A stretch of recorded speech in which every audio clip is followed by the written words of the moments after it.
Hindenburg की report आने के बाद अब अडानी ग्रुप खुद को संभालने में जुटा हुआ है। मंगलवार को अडानी एंटरप्राइजेज के तिमाही नतीजे सामने आए, जिसके बाद ग्रुप ने इन्वेस्टर्स को भरोसा दिलाने की कोशिश की।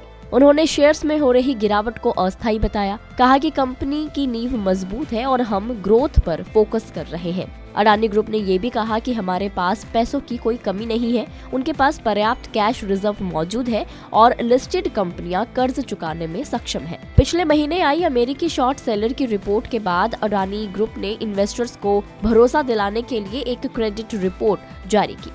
ग्रुप ने मंगलवार को जारी एक रिलीज में कहा कि सितंबर के आखिरी तक अडानी ग्रुप पर कुल 2.26 लाख करोड़ रुपए का कर्ज था और मार्च के आखिरी तक स्थिर रहने का अनुमान है। इन्वेस्टर्स को आश्वासन देते हुए उन्होंने कहा कि उनका बही खाता भी बहुत अच्छी स्थिति में है और उनकी नजर कारोबार वृद्धि की रफ्तार कायम करने पर टिकी हुई है। रिलीज के मुताबिक अडानी ग्रुप के पास दिसंबर में 316.5 बिलियन रुपए का कैश बैलेंस था, जो सितंबर के आखिरी में 297.5 बिलियन रुपए के स्तर पर था। कंपनी ने अपनी क्रेडिट रिपोर्ट में कहा, हमारे बिजनेस लंबी अवधि के एन्युटी कॉन्ट्रैक्ट पर ऑपरेट होते हैं और हमें बिना मार्केट रिस्क के निरंतर कैश फ्लो मिलता है।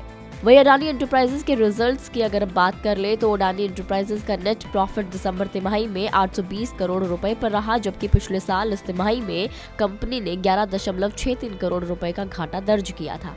कंपनी की कारोबार से आय में 42% बढ़कर 26,612.2 करोड़ रुपए पर पहुंच गया है। हिंडनबर्ग रिसर्च की पिछले महीने आई रिपोर्ट के बाद से अडानी ग्रुप के शेयर्स पर दबाव बना हुआ है।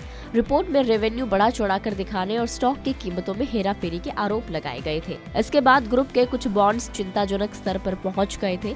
कंपनी के सीएफओ ने भी इन्वेस्टर्स को भरोसा दिलाते हुए कहा कि मौजूदा बाजार के स्थिर होते ही हम अपनी पूंजी बाजार रणनीति की फिर से समीक्षा करेंगे। हमारा ध्यान बाजार के उतार चढ़ाव में कारोबार की रफ्तार जारी कर रखने पर केंद्रित है। सीएफओ ने कहा कि समूह की प्रमुख कंपनी अडानी एंटरप्राइजेज का शेयर धारकों को मूल्य दिलाने के लिए अनुशासित तरीके से पूंजी लगाने का 25 सालों का इतिहास रहा है और इस अवधि में समूह की कंपनियां कई क्षेत्रों में अगुवा बनकर उभरी हैं। पिछले 3 सप्ताह में ग्रुप की कंपनियों का कुल मार्केट कैप $125 बिलियन तक गिर चुका है। इस बारे में भी सीएफओ ने कहा कि हमारा ध्यान बाजार के उतार चढ़ाव भरे माहौल में अपना कारोबारी रफ्तार जारी रखने पर केंद्रित है।